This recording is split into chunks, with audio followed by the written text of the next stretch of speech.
एक समय की बात है, गर्मियों के दिनों में एक चींटी बहुत प्यासी थी और वो अपनी प्यास बुझाने के लिए पानी की तलाश कर रही थी। कुछ देर आसपास तलाश करने के बाद वह एक नदी के पास पहुंची।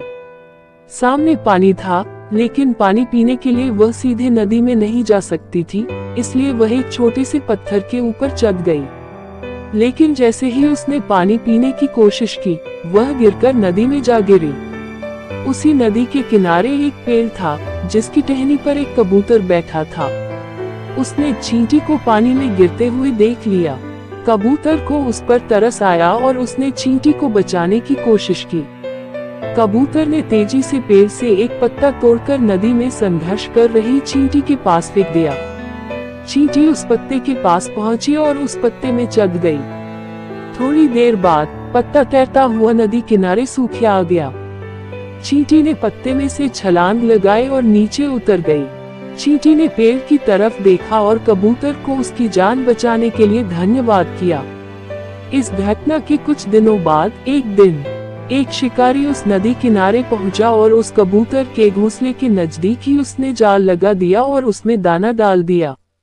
वह थोड़ी ही दूर जाकर छुप गया और उम्मीद करने लगा कि वह कबूतर को पकड़ लेगा।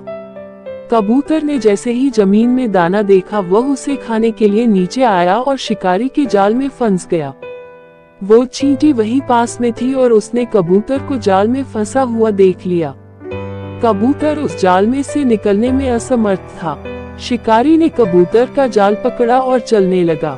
तभी चींटी ने कबूतर की जान बचाने की सोची और उसने तेजी से जाकर शिकारी के पैर में जोर से काट लिया।